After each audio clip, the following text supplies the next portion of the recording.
Nós ficamos um tempo sem estudar o Evangelho de João. Alguns assuntos que eu gostaria de tratar e por isso acabei dando um intervalo meio prolongado.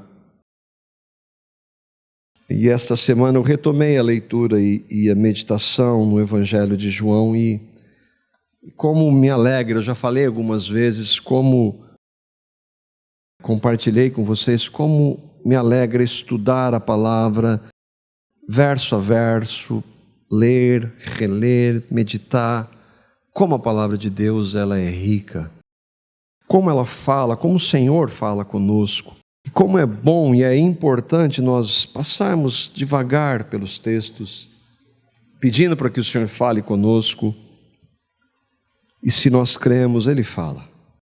Para nós nos localizarmos no último estudo, nós tratamos no texto de João, capítulo 3, os versículos 16, 17, 18, quando a palavra é um texto talvez mais conhecido da Escritura, porque Deus amou o mundo de tal maneira que deu o seu Filho unigênito para que todo aquele que nele crê não pereça, mas tenha a vida eterna.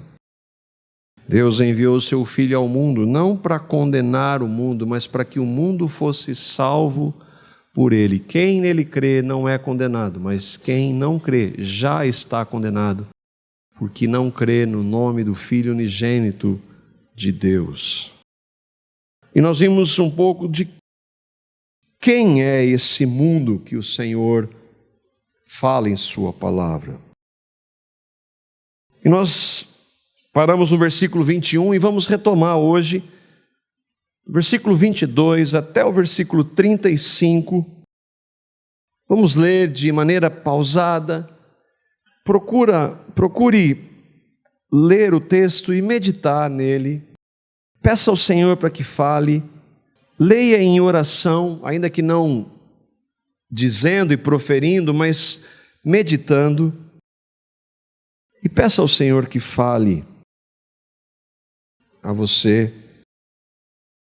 e que, por meio de sua palavra e pela ação do Espírito Santo, o Pai forme Cristo em nós.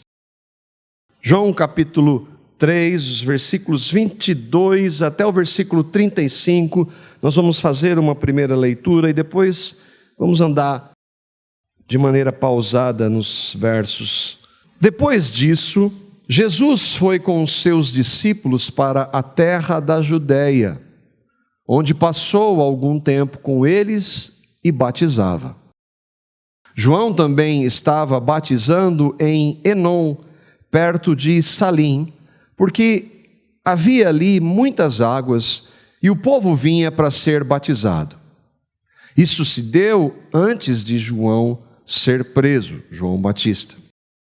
Surgiu uma discussão entre alguns discípulos do João Batista e um certo judeu a respeito da purificação cerimonial. Eles se dirigiram a João e lhe disseram: Mestre, aquele homem que estava contigo no outro lado do Jordão, do qual testemunhaste, está batizando, e todos estão se dirigindo a ele. João respondeu e disse: O homem não pode receber coisa alguma se não lhe for dada do céu. Vocês mesmos são testemunhas de que eu disse: Eu não sou o Cristo, mas sou aquele que foi enviado adiante dele. A noiva pertence ao noivo. O amigo que presta serviço ao noivo e que o atende e o ouve, enche-se de alegria quando ouve a voz do noivo. Esta é a minha alegria, que agora se completa. É necessário que ele cresça e que eu diminua. Aquele que vem do alto está acima de todos. Aquele que é da terra pertence à terra e fala como quem é da terra. Aquele que vem do céu está acima de todos. Ele testifica o que tem visto e ouvido, mas ninguém aceita o seu testemunho. Aquele que o aceita, confirma que Deus é verdadeiro, pois aquele que Deus enviou fala as palavras de Deus, porque ele dá o Espírito sem limitações. O Pai ama o Filho e entregou tudo em suas mãos. Versículos 22 até o versículo 24. Voltamos no comecinho. Depois disso, Jesus foi com seus discípulos para a terra da Judéia, onde passou algum tempo, com eles batizava. João também estava batizando em Enom, perto de Salim, porque havia ali muitas águas, e o povo vinha para ser batizado. Isto se deu antes de João ser preso. O apóstolo João é o autor da carta ou do Evangelho de João, e mais das 3 últimas cartas, 1ª, 2ª, 3ª João, e também do Apocalipse. Todos esses escritos ele escreveu, ele produziu no final da era chamada Era Apostólica. Ele foi o último apóstolo vivo, todos os demais já haviam morrido. E ele escreve por volta do ano 90, aproximadamente. E aqui ele está dizendo depois disso. Por isso que é importante nós estudarmos expositivamente, mas às vezes por causa do nosso tempo, como a gente quer andar um pouco mais detalhado no texto, nossa limitação aqui de 45, 50 minutos, não dá para tratarmos tudo. Mas ele está dizendo depois disso o que para nós nos localizarmos? Por isso que é importante que nós estudarmos todo ele. Aliás, o Evangelho de João, ele deveria, idealmente, ser lido todo ele, porque você conseguiria compreender tudo, lendo desde o primeiro até o último capítulo. A ideia, por exemplo, de capítulos e versículos que foram colocados no século XVI, para ser mais preciso, em 1541, para facilitar a nossa leitura e a localização nos textos, às vezes ela atrapalha.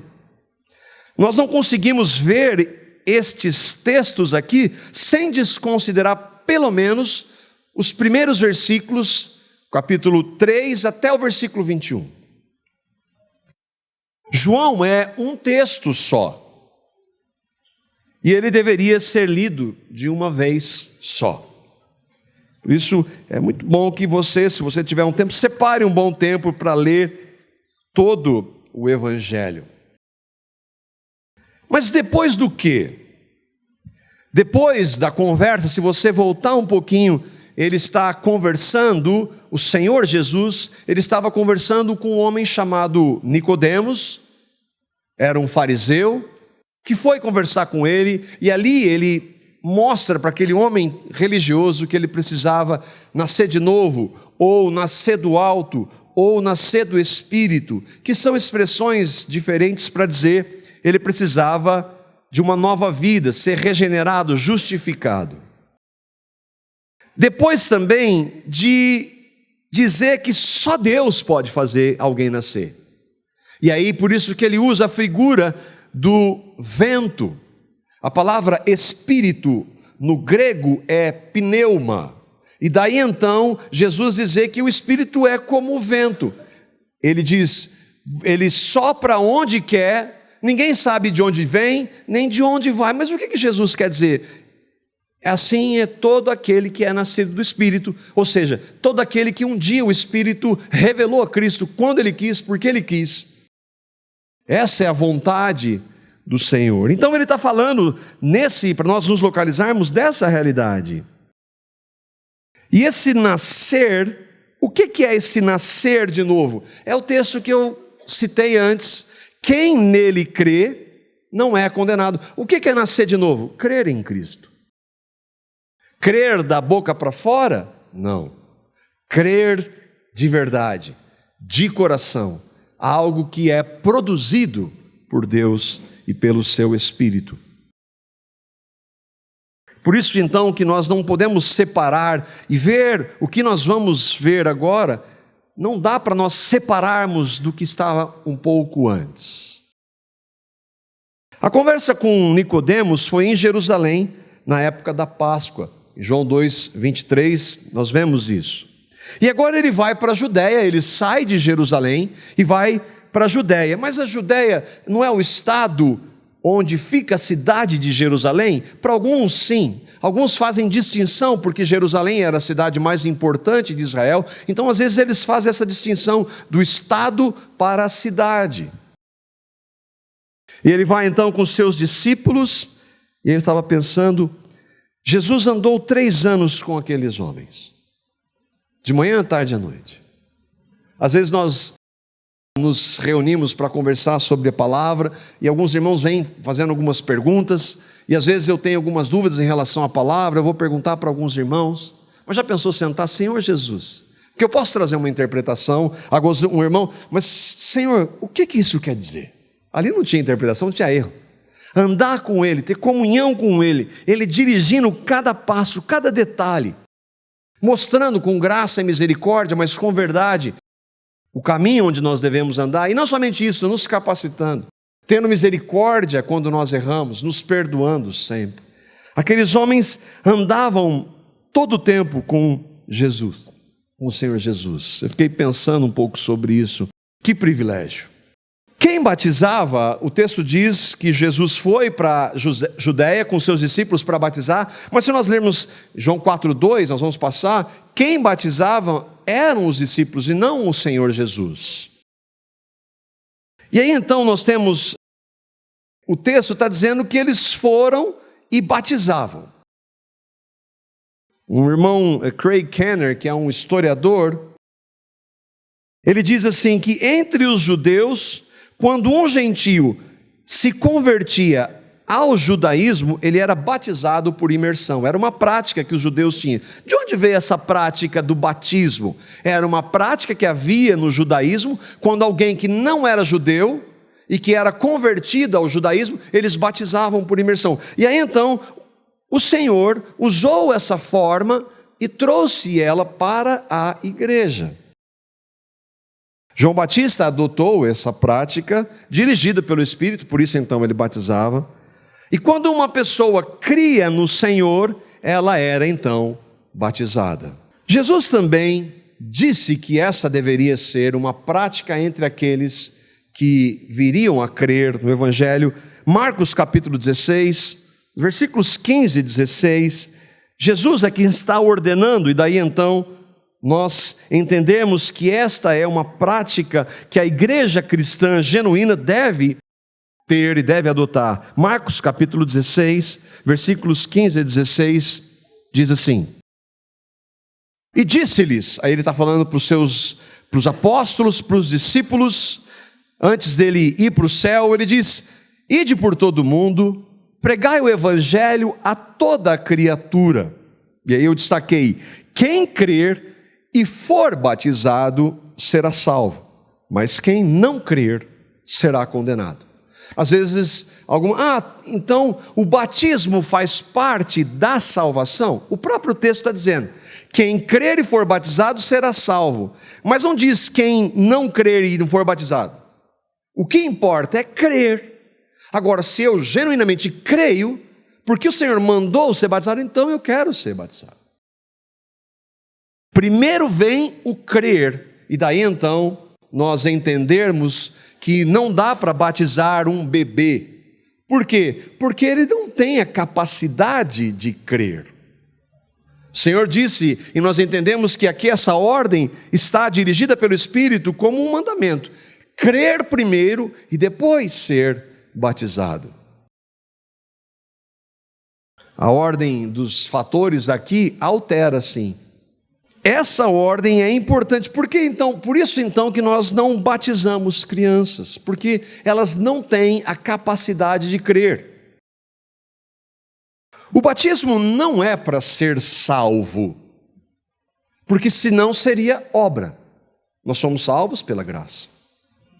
Agora, porque eu fui salvo, se eu genuinamente creio em Cristo, eu devo ser batizado. O texto de Atos é maravilhoso quando Filipe, Atos capítulo 8, os versículos 36 e 37, eu peguei só uma pequena passagem. Quando o Espírito Santo chama um dos seus discípulos do Senhor Jesus, Filipe, e que ele manda ele sair de Jerusalém e ir para Gaza, e no caminho o Espírito Santo diz para Filipe, está vendo aquela carruagem que está passando, tem um homem ali, eu quero que você pregue o evangelho para ele. E ele chega próximo, e aquele homem está lendo o profeta Isaías. Lembremos que naquela época eles não tinham ainda o Novo Testamento, então o que eles tinham de Bíblia? Velho Testamento. E por coincidência, não existe essa palavra para cristão, aquele homem está lendo naquela hora Isaías. E aí o texto diz que Filipe entra com ele e pergunta, o que você está lendo? Você entende o que você está lendo? Você, como é que eu vou entender se alguém não me explicar? E aí então ele senta e continua a viagem, prega o evangelho para ele, e aquele homem crê em Cristo. E aí o texto, que é o propósito da gente falar em questão do batismo, diz assim, eis aí água, eles estavam passando por um local que havia água, e aquele homem estava no caminho e falou assim, olha, tem água aí. O que impede que eu seja batizado, Filipe? E disse Filipe, é lícito se creres, ou se crês, de todo o coração. Você deve ser batizado só se você crê.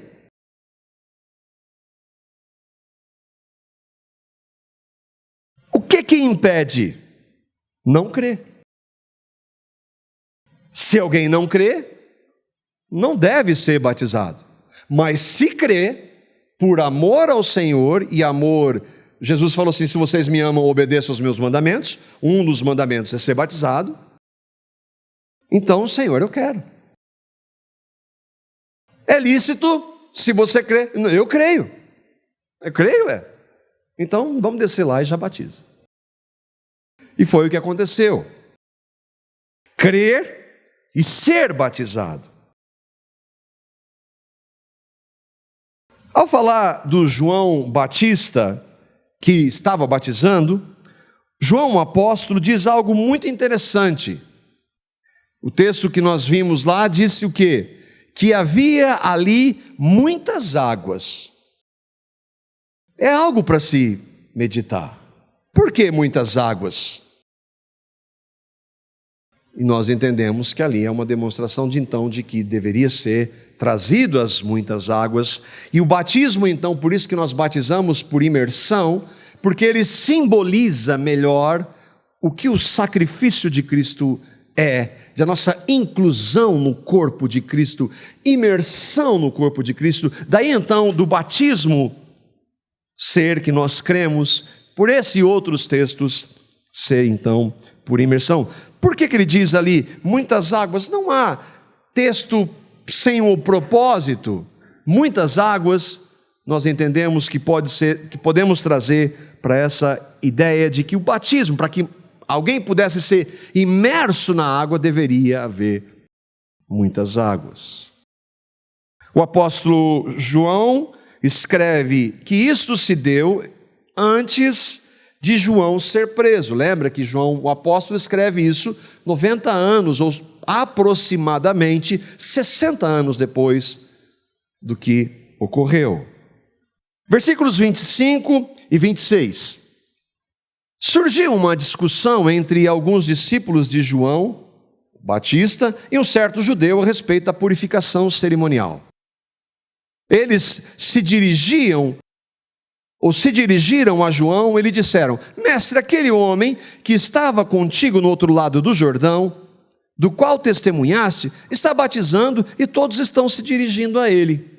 O que é essa purificação cerimonial? Era um ritual, havia várias, nós não vamos entrar nisso, não tem relevância, mas eram várias purificações que os judeus faziam, mediante a lei de Deus, até o ponto que, por exemplo, os fariseus, eles tinham que se lavar para qualquer coisa. porque isso era parte do ritual, eles não tinham entendido que aquilo ali era um símbolo, era mais uma sombra da realidade de Cristo. Mas aqui tem uma boa pergunta: se João pregava o batismo do arrependimento, e Jesus já havia vindo, por que continuar? Aqui há uma evidência deste importante sacramento do batismo, como um sinal. Como é que eu posso demonstrar publicamente que Cristo é Senhor e Salvador da minha vida? Um dos meios é: eu estou sendo batizado porque Ele é meu Senhor. Os discípulos de João ouviram quem Jesus era. Lembra? João Batista, quando Jesus está vindo: eis o Cordeiro de Deus que tira o pecado do mundo. E eu coloquei aqui aquele com E maiúsculo, porque é Jesus ali. Só que aquele que eles estavam falando, eles não estavam considerando o Senhor. Aquele homem lá, João Batista, Senhor, mestre, aquele homem lá que estava com você, ele está batizando lá. Nós estamos perdendo, hein? Tem mais gente indo lá. É dele, do Senhor, que eles estavam falando. Por quê? Aquele homem que estava contigo. Nós podemos entender, pelo modo deles falarem, que mesmo alguns seguidores de João Batista não creram em Cristo. Aquele homem lá está batizando gente. Mas espera aí, aquele homem, vocês não ouviram falar que ele é o Cristo? Que ele é o Cordeiro de Deus? Que ele veio para nos salvar? Como aquele homem? Calvino comenta que a sua fala era uma linguagem invejosa que procede de uma ambição pecaminosa. Eles estavam preocupados que estavam perdendo em número de pessoas batizadas pelo grupo de Jesus e o grupo de João Batista. João, então, como cria, vai mostrar para eles o que está acontecendo. Os versículos 27 a 30, João respondeu e disse: o homem não pode receber coisa alguma se não lhe for dada do céu. Vocês mesmos são testemunhas do que eu disse. Eu não sou o Cristo, mas eu sou aquele que foi enviado adiante dele. A noiva pertence ao noivo, o amigo que presta serviço ao noivo e que o atende e o ouve, enche-se de alegria quando ouve a voz do noivo. Esta é a minha alegria, que agora se completa. É necessário que ele cresça e que eu diminua. João está dizendo para os seus discípulos, nós não sabemos se eram todos ou eram alguns, vocês chamam o Cristo daquele homem, porque vocês não tiveram revelação. Por que vocês não tiveram? Porque ninguém pode receber algo se do céu não for dado. Vocês não entenderam nada. João está dizendo: eu não sou como ele. Eu sou o amigo do noivo. É ele que importa, não eu. Não é o pregador, não é a mensagem, é Cristo. Vocês não estão entendendo. Agora que ele veio, eu diminuo.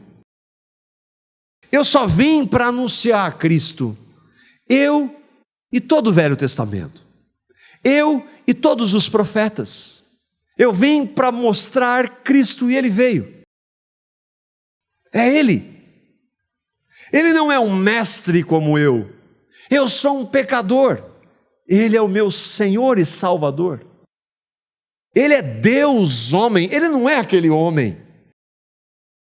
João está dizendo: eu saio de cena. Uma versão contemporânea: importa que ele cresça e que eu desapareça. É Cristo. E aqui a gente tem uma aplicação muito prática para ver pregadores. Para quem o pregador aponta? Para ele? Quer ser exaltado? E às vezes nós fazemos, aquele homem é um homem de Deus. a gente vai valorizar mais o homem de Deus do que o Deus que governa o homem. João Batista está dizendo: vocês não lembram que eu disse para vocês antes de batizá-lo? João 1:29, eis o Cordeiro de Deus que tira o pecado do mundo. Ele não é aquele homem. Ele é o único que pode nos salvar. Não é o fato de nós estarmos no deserto, João Batista não era profeta do deserto. Não é o fato de eu estar profetizando. Não é o fato de eu estar confrontando pecados como eu fiz com Herodes. Não é o fato de nós estarmos batizando que nos livrará da nossa natureza de pecado e dos nossos pecados. É Ele. É Ele que nós estamos. Tudo isso aqui é Ele. É Cristo. Parece que alguns discípulos dele, até aquele momento, não haviam crido em Jesus. E aqui está na minha anotação: e você? E você? Tinha gente andando, batizando com João Batista, fazendo tudo, mas não cria no Cristo. Tem gente que vai à igreja evangélica, ouve todo domingo, participa, canta, louva, vai embora, dá dízimo, dá oferta e não crê em Cristo. E você?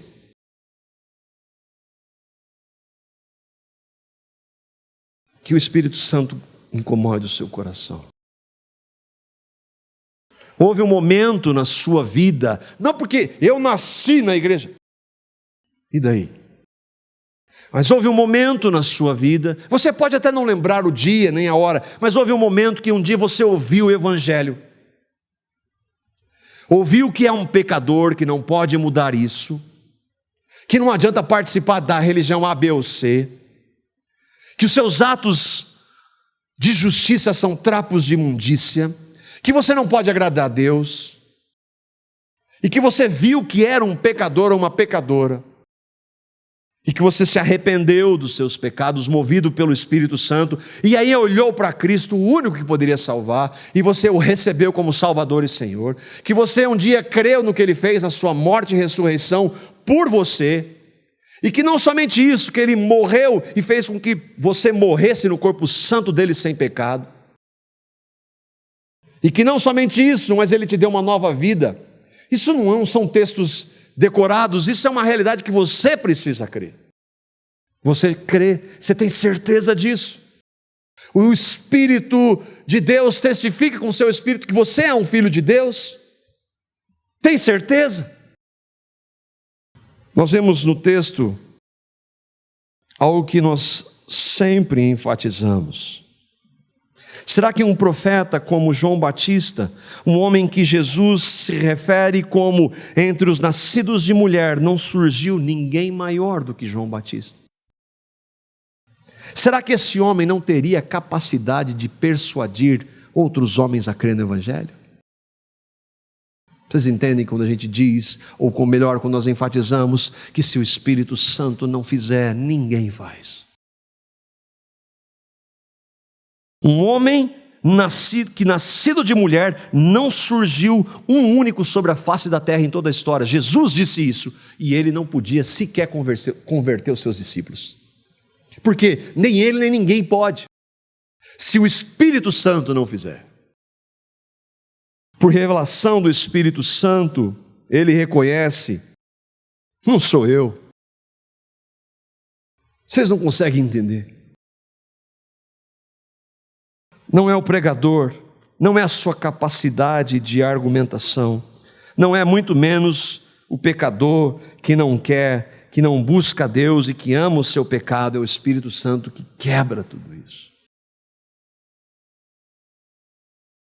Ontem nós estávamos aqui estudando, e eu gosto muito de lembrar da conversão de Paulo. Paulo buscava Deus. Paulo matava cristãos. E Deus quebrou o coração daquele homem e o converteu. Sabe qual a diferença dele para mim e para vocês? Zero, nenhuma. Não existe diferença entre Paulo e qualquer outro cristão na história. No que você está dizendo? No modo de conversão. Ninguém aqui buscava Deus, ninguém queria Deus. Nós amávamos o nosso pecado, mas foi Deus que veio nos buscar. Ontem um irmão enviou um áudio de que uma pessoa disse que o ensino bíblico da graça irresistível é diabólica. Alguém disse que a graça irresistível é diabólica. Que é graça, mas o homem coopera em sua salvação, ele coopera com seus pecados. Sério que a graça irresistível é diabólica? Tiago capítulo 1, versículos 17 e 18. Toda boa dádiva, todo dom perfeito, vem do alto, descendo do Pai das luzes, em quem não há mudança, nem sombra de variação. Segundo a sua vontade, Ele nos gerou, Ele, o Pai das luzes, Ele, Deus, nos gerou pela palavra da verdade, o Evangelho, para que fôssemos como primícias das suas criaturas. Tudo de bom, toda boa dádiva, não é alguma, todo dom perfeito, vem de Deus. Toda e todos são quantos? Sobra alguma coisa? Como é então que nós temos que cooperar na nossa salvação? O gerar no texto é o quê? Ele nos gerou pela palavra da verdade. O que é? Nascer de novo, regeneração, justificação. É Ele quem faz. Não é Ele mais eu e vocês. É Ele quem faz. Faz por quê? Segundo a sua vontade. Contra a minha vontade. Quem faz?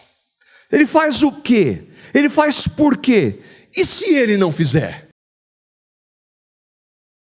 Lembra de João 3,6? Amou o mundo que deu seu filho. Quem não crê, vai ser condenado? Não. Quem não crê, já está condenado. Todos nós já estamos condenados. A única chance que nós temos é Deus fazer alguma coisa. Como é que nós podemos cooperar? E esse texto é maravilhoso. 1 Coríntios 4:7. Eu não canso de ver esse texto. Eu coloquei para destacar, talvez a gente consiga perceber. Porque quem te faz diferente? E o que tens tu que não tenhas recebido? Toda boa dádiva, todo dom perfeito vem de Deus. E se recebeste, por que te glorias como cooperador, como se não houveras recebido? Quem é o quem aí? É Deus. Quem te faz diferente? Ele está falando para cristãos. Quem te faz diferente? O diferente é o quê? Quem te justifica? Quem te santifica? Quem o glorificará? Deus faz isso. Só Ele faz isso. Como você se vangloria? Como você tem a coragem de dizer que a graça irresistível é uma doutrina diabólica? Quem te faz diferente? Então, se é Deus quem me justifica, se é Deus quem me santifica, se é Deus quem me glorificará, por que eu quero alguma glória para mim se eu não faço nada? Qual o problema de receber a graça? Quantos de vocês aqui creem que nasceram de novo em Cristo? Quem fez você nascer de novo? Quantos de vocês têm visto em suas vidas, algum crescimento e santificação? Agora diga-me, quem dá vitória sobre os pecados para você? É você? Você tem coragem de dizer isso? Eu me santifico, eu venço o pecado. Você tem coragem de dizer isso crendo em Cristo?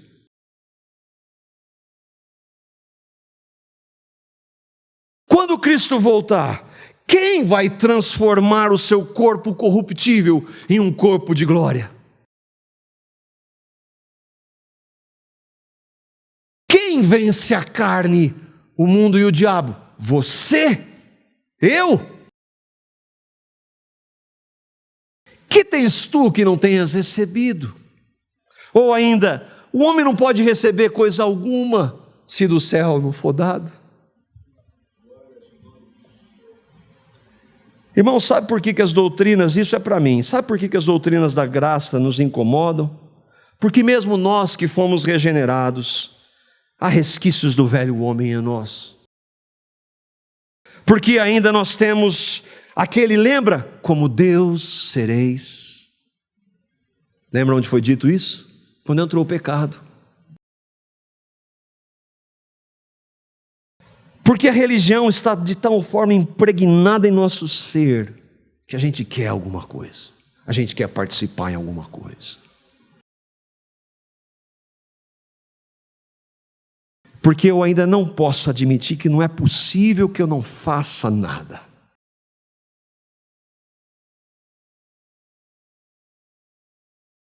Presta atenção nisso aqui.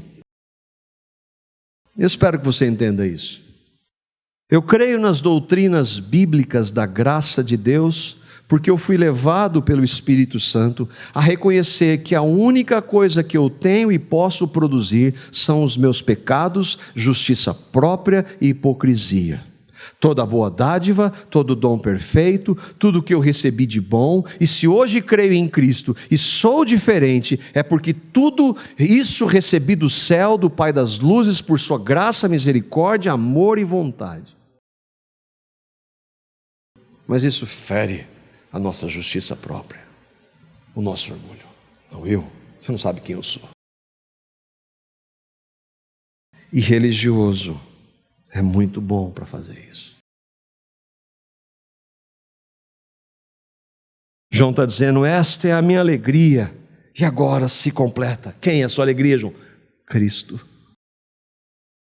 Anunciar a absoluta suficiência da graça de Deus que se manifestou em Cristo. É Ele, não eu, não são os meus atos, não é a minha dedicação, não é a minha escolha, não é a minha colaboração, não é a minha santidade, ou nada do que eu faça. Ah, mas isso aí vai descambar para licenciosidade. A graça de Deus para comigo não foi vã, Paulo diz. Quem crê na graça genuína nunca vai pensar assim. Isso é pretexto para religioso, que gosta de atar fardos pesados sobre as nossas costas e nem com a unha eles querem. São hipócritas. Versículos 31 a 35. Aquele que vem do alto está acima de todos, aquele que é da terra pertence à terra e fala como quem é da terra. Aquele que vem do céu está acima de todos, ele testifica o que tem visto e ouvido, mas ninguém aceita o seu testemunho. Aquele que o aceita confirma que Deus é verdadeiro, pois aquele que Deus enviou fala as palavras de Deus, porque Ele dá o Espírito sem limitações ou sem medida. O Pai ama o Filho e entregou tudo em suas mãos. Lembra que o Flávio leu aqui em Hebreus? Nada do Velho Testamento se compara a Cristo. Nada. Aliás, tudo aquilo lá era sombra de uma luz que é Cristo. E às vezes a gente se perde com sombra.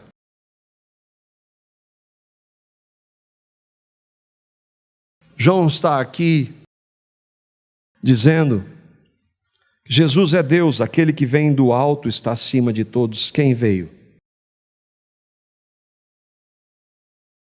O Senhor Jesus. Não é aquele homem, não é o mestre, mais um mestre, não é um rabi, Mas o da terra, ele não consegue crer nem compreender isso. Quem é o da terra? O homem natural. Ele não compreende as coisas que são do Espírito, a não ser que o Espírito Santo revele. E todos nós nascemos assim. E se hoje eu e vocês cremos, foi pela graça. Por isso que eu não posso dizer que aquele, e às vezes eu faço isso, misericórdia, Senhor. Ele não quer nada, mas eu não queria também. O que você tem que você não tenha recebido? Por que você está falando do outro que não recebeu? Se você recebeu pela graça. Isso, irmãos, isso é pecado. Quando eu digo aquele não quer nada, eu estou pecando. Porque de uma certa forma eu estou dizendo, hoje eu quero, eu sou diferente dele, eu sou diferente porque eu quero, mas quem fez com que eu quisesse foi Deus. Por isso que ninguém aceita o seu testemunho. Os da terra não podem aceitar o seu testemunho, a não ser que o Espírito Santo abra o nosso entendimento. E como ele faz? Por uma graça que é irresistível. Mas espera aí, eu não resisto? Todo mundo nasce resistindo à graça. Mas ela é tão poderosa que ela quebra a nossa resistência. Ela transforma a nossa vida, o nosso caráter. Ela é irresistível porque ela vence a nossa resistência.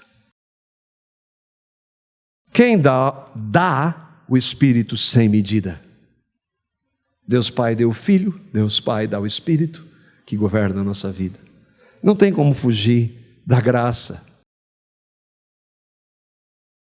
Por isso que é tão importante nós entendermos todo o contexto e lermos todo ele para saber.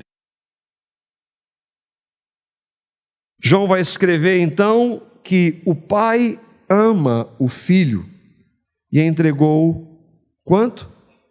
Tudo em suas mãos. Jesus é o Cristo. Jesus é o Messias, é o Salvador, é o Cordeiro de Deus que tira o meu e o seu pecado. Ele é Deus com o Pai. O Pai está falando do Filho. Pai, Deus, Filho, Deus. E o Espírito Santo que revela que ambos são Deus, é Deus também. Crer na Trindade é uma ação do Espírito Santo. Ele é o Salvador do mundo, Ele é o Criador de todas as coisas. Por isso, só por meio dEle é possível conhecer a Deus. Quase sempre nós, e terminando, nós mencionamos a importância dos 5 solas, por exemplo, que são pilares, nós cremos uma genuína fé cristã. Só Cristo, só a fé, só a graça, só a Deus, a glória e só a Escritura. Nós também enfatizamos que as doutrinas da graça são verdades das Escrituras, dentre elas a graça irresistível. Nós enfatizamos que a compreensão reformada da Escritura, ela é aquela que nós cremos mais fiel à Escritura. Mas elas não são um fim em si mesmo. O objetivo delas é apontar para Cristo. Elas exaltam a Ele. Essas doutrinas, esses ensinos glorificam só a Deus. Não sobra nada para nós. Nada para nós. Quando alguém diz, eu não sou como esse. Isso não é cristão. Isso é fariseu. Essas doutrinas são as que mais exaltam a Deus e mais humilham o homem. Que mais nos trazem para o nosso lugar. Pó, chão, diante do Deus do universo. É isso que significa que o homem não pode receber coisa alguma se do céu não for dado. Se Deus não fizer, ninguém faz. E muito menos coopera. O que nós podemos aplicar, irmãos? Você consegue compreender que tudo é pela graça? Você não consegue por si mesmo vencer a ansiedade. Você não consegue amar o seu cônjuge. Você não consegue não murmurar. Você não consegue trabalhar para a glória de Deus. Você não consegue se dedicar a algo, orar mais, ler mais a palavra, vencer qualquer pecado sem Cristo. Você não consegue. Nós não conseguimos. E aí, como é que nós fazemos? Nós temos que ir diante dele, dizer tudo para ele. Senhor, eu não posso, eu não consigo, eu sei que é a sua vontade, mas eu não consigo, eu não posso. Me ajuda, me capacita. Aliás, Senhor, eu nem quero fazer isso aqui. Mas a tua palavra diz, então, Senhor, me submeto. Mas, Senhor, me capacita a te obedecer. Eu não posso. Se o Senhor não fizer, eu não posso. Sem Ele nós não podemos fazer coisa alguma, Ele fala. Sem mim, vocês não podem fazer coisa alguma. O que é impressionante é como a palavra diz que nós não podemos nada, várias vezes em toda ela sem Cristo. E nós só podemos receber aquilo que nos é dado do céu. Do céu? Não, daquele que reina e governa no céu. Por isso que nós precisamos andar com Ele, ouvindo em Sua palavra, falando com Ele em oração e clamor, e com seus demais filhos, a igreja. Todos nós precisamos ser quebrados nesse ponto, irmãos. Às vezes nós queremos glória para nós, que o Senhor venha nos quebrar pela sua graça e misericórdia. É tudo para Ele, e é tudo Ele.